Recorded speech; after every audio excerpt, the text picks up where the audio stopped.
In today's video, I'm going to go over some knockoff minifigures. Some are pretty good, some are just plain weird. So let's get started.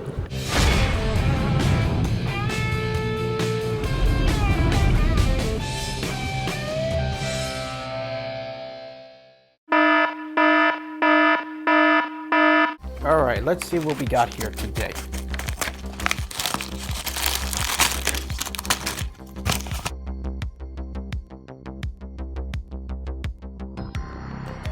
The first minifigure we're going over is MOC from the Freemaker series. I just love this series. You know, it's just purely entertaining and just very enjoyable as an adult.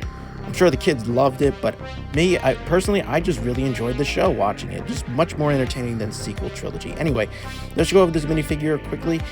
This thing is just pretty much spot on perfect to its real life counterpart. I just love the gunmetal paint job on it, and also the minifigure and the mold is pretty much 1-to-1 scale, and the eyes and the mouth printings are just pretty much spot on perfect. This thing is just absolutely incredible. I really don't have any complaints for it. It's really enjoyable. It's a really cool minifig, and I highly recommend it. Next minifigure.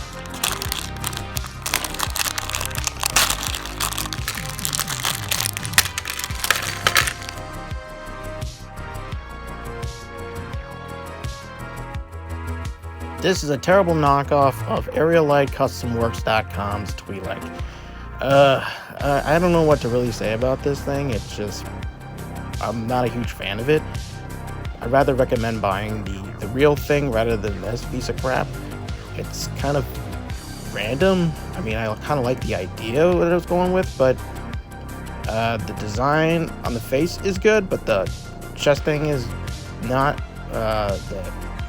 The head tails are connected to the head, and this thing goes around it like a pair of binoculars. And this thingamabob, I don't know what the hell it's called, it doesn't move. It's not flexible, and you can't walk it on anything.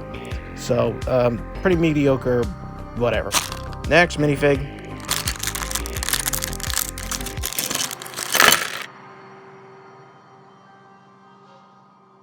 This is a custom Mandalorian. I've never seen this thing before. I'm really digging the 360-degree printing on the legs, but there's no 360 printing on the body, which is okay. Just by the looks of it, it's not that bad. The visor on the helmet is actually centered and not really closed off or whatever. It's plenty of space, and of course, the bandolier, the orange, is kind of a little off. I'm not really entirely sure why they were going with orange, but hey, it is kind of original. But I'm not a huge fan of this blaster. It's too small. Disruptor, I don't remember, with disintegrator, whatever.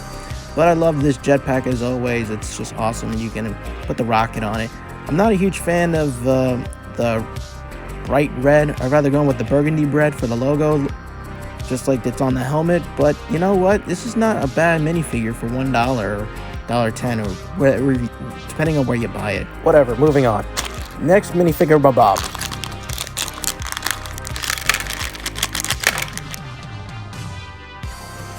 This is a knockoff of the Imperial Droid from the Death Star. I don't remember which set this is, but don't ask me where it's from, because I really don't know.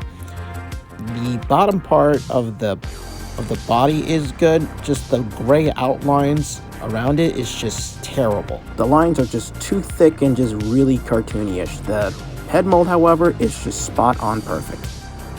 Next minifig, or minifigures, or whatever.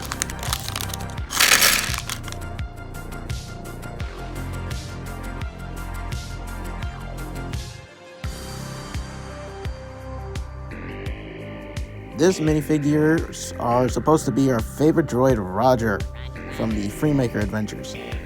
Let me tell you right now, that guy is my absolute favorite. He is just funny in general and just very enjoyable as a character. The minifigure itself is not super terrible, but it's very inaccurate because the body is black when it's supposed to be like a brown reddish color. I don't know why they went with that. It's driving me nuts. I don't know. Now I'm gonna have to repaint the bodies to match up his minifig, whatever. Moving on to the next, because I'm running out of ideas.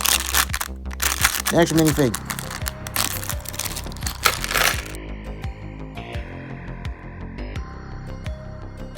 This minifigure is Chewbacca from the Solo: A Star Wars Story. When I see this figure, I think of one thing and one thing only. Oh my goodness! Fetch me their soul! Alright, let's get back to the minifigure. It's actually a perfect replica of the real Lego Chewbacca, but I'm not even sure why Lego went with this idea, this design. It's kind of ugly to begin with. The bowcaster thingy, stud shooter, doesn't really work. Watch. See? It's pushing it and it's not working. I think it's the stud piece that's no good. That's the problem. So I'm gonna have to use a flatter piece, the flat pieces instead. But the printing is pretty much 1-to-1 scale.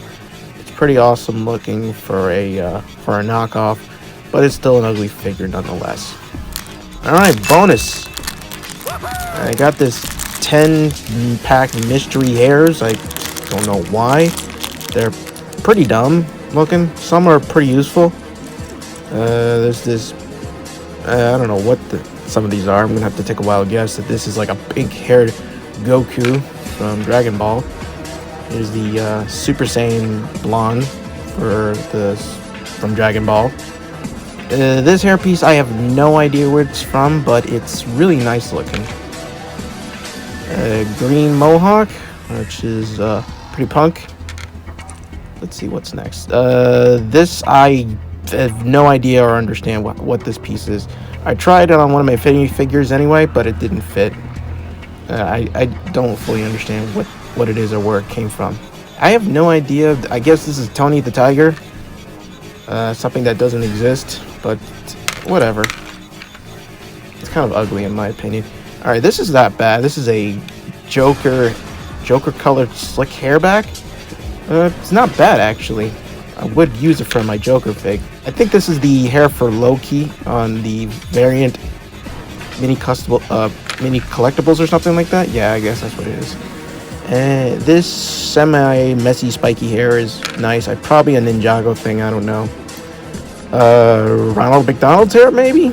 I don't know. It's kind of ugly. And I'm going to take a wild guess and say that this is supposed to be Harley Quinn. I'm not seeing it. Well, kind of, maybe just for the red and black, and that's it. Thanks for watching this video. Be sure to subscribe for more videos like this one. And as always, keep on building.